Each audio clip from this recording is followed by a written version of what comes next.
ជំរាបសួរបងប្អូនទាំងអស់គ្នាថ្ងៃនេះខ្ញុំចង់បង្ហាញបងប្អូនអំពីរបៀបធ្វើស៊ុបមីគៀវពេលដែលខ្ញុំទើបតែបានបង្កើត Channel YouTube ហើយនិង Facebook Page ខ្ញុំបានធ្វើម្ហូបមួយមុខនេះម្ដងហើយប៉ុន្តែលើកនេះខ្ញុំបានកែប្រែគ្រឿងផ្សំនិងវិធីធ្វើខ្លះៗដែលនាំឲ្យទឹកស៊ុបនេះកាន់តែមានរសជាតិឆ្ងាញ់ឥឡូវនេះដើម្បីដឹងច្បាស់សូមអញ្ជើញតាមដានអំពីវិធីធ្វើទាំងអស់គ្នា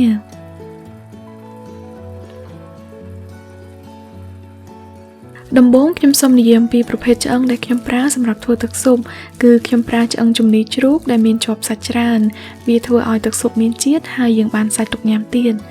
ហើយយល់ល្អមុននឹងយកវាទៅចម្អិនសូមដាក់ឆ្អឹងត្រាំនៅក្នុងទឹកឲ្យបានយ៉ាងហោចណាស់30នាទីរួចត្រូវលាងវាឲ្យស្អាតហើយទុកវាមួយឡែកបន្ទាប់មកទៀតយើងត្រូវបុកខ្ញី3ចំណិតធំៗឲ្យបែកបន្តិច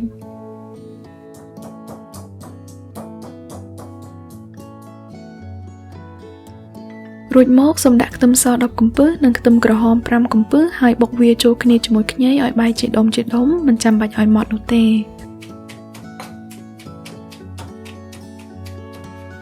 ក្រោយពីបានបុកគ្រឿងរួចហើយយើងត្រូវដាំខ្ទះមួយឲ្យក្តៅដោយដាក់ប្រេងឆាមួយស្លាបព្រាបាយ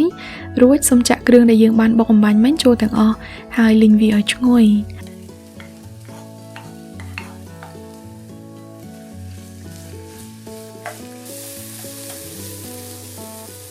ក្រោយពីលីងរួចហើយយើងត្រូវដួសវាដាក់ក្នុងកន្ត្រងឬច្រកក្នុងក្រណាត់ស្អាតមួយហើយចងមាត់ឲ្យជិតរួចទុកវាមួយឡែកសិននៅក្នុងវីដេអូនេះដើម្បីធ្វើទឹកស៊ុបខ្ញុំប្រើបន្លែតែ3មុខប៉ុណ្ណោះគឺឆៃថាវ2ដុំធំដែលស្មើនឹងឆៃថាវ1មើមតូចល្មមហើយនឹងដើមកិនឆាយ3ធាងតូចព្រមទាំងខ្ទឹមបារាំង1មើម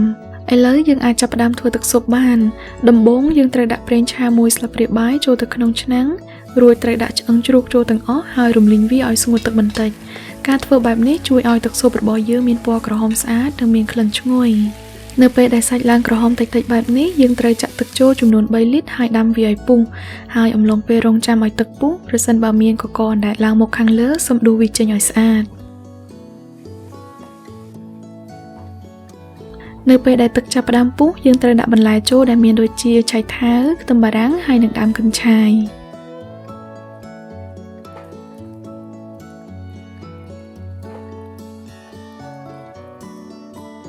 បន្ទាប់មកសូមដាក់ម្រេចគ្រាប់1ស្លាបព្រាបាយនិងផ្កាចាន់ឬបងប្អូនខ្លះហៅថាប៉ូយកាក់ចំនួន3គ្រាប់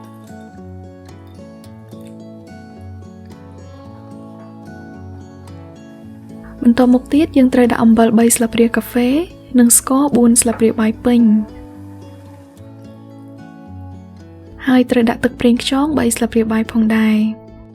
បាននិយាយពីគ្រឿងផ្សំវិញបើបងប្អូនអត់ចង់ប្រើទឹកស៊ីអ៊ីវឬក៏ទឹកត្រីបងប្អូនក៏អាចប្រើម្សៅស៊ុបឬក៏ដុំស៊ុបជំនួសក៏បាន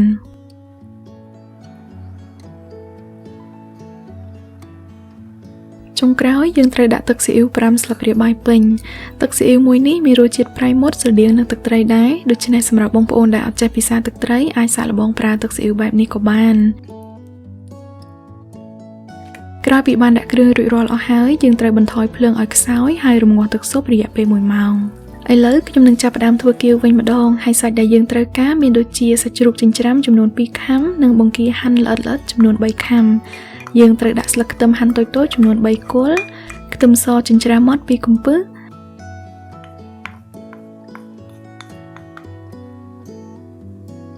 និងម្សៅពោត1ស្លាបព្រាកាហ្វេពេញរួចមកសូមដាក់ទឹកស៊ីអ៊ីវ2ស្លាបព្រាបាយ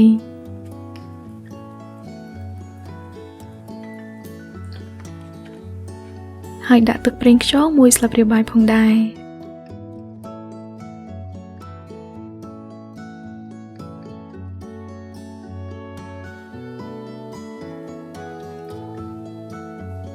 បន្ទាប់មកទៀតយើងត្រូវដាក់ពងមាន់1គ្រាប់ដើម្បីឲ្យស្នូលស្អិតល្អនិងមានជាតិ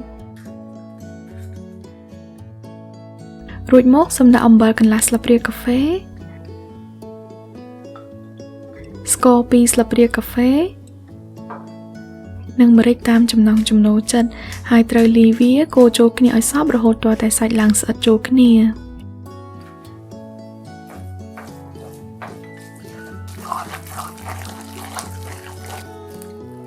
ក្រោយពីធ្វើស្នូលរួចហើយយើងអាចខ្ចប់វាធ្វើជាគៀវបាន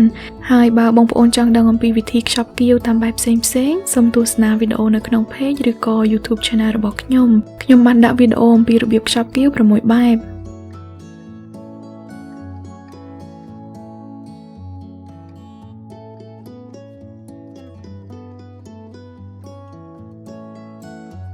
បន្ទាប់ពីបានខ្ចប់គាវរួចហើយយើងទុកវាមួយឡែកសិនហើយទៅមើលទឹកស៊ុបមួយផ្លែថាវាចូលជាតិល្មមហើយឬនៅ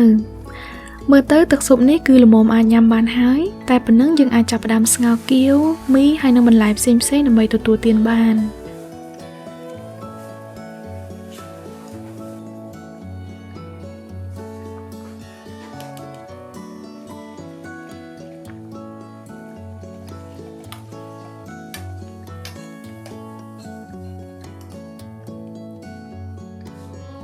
ក្រោយពីបានរៀបចំគ្រឿងទាំងអស់ដាក់ចានរួចហើយយើងដួសទឹកស៊ុបក្តៅៗដាក់ពីលើហើយថែមគ្រឿងផ្សេងៗដូចជាខ្ទឹមបំពងម្ទេសឆានិងទឹកម្ទេសជាដើម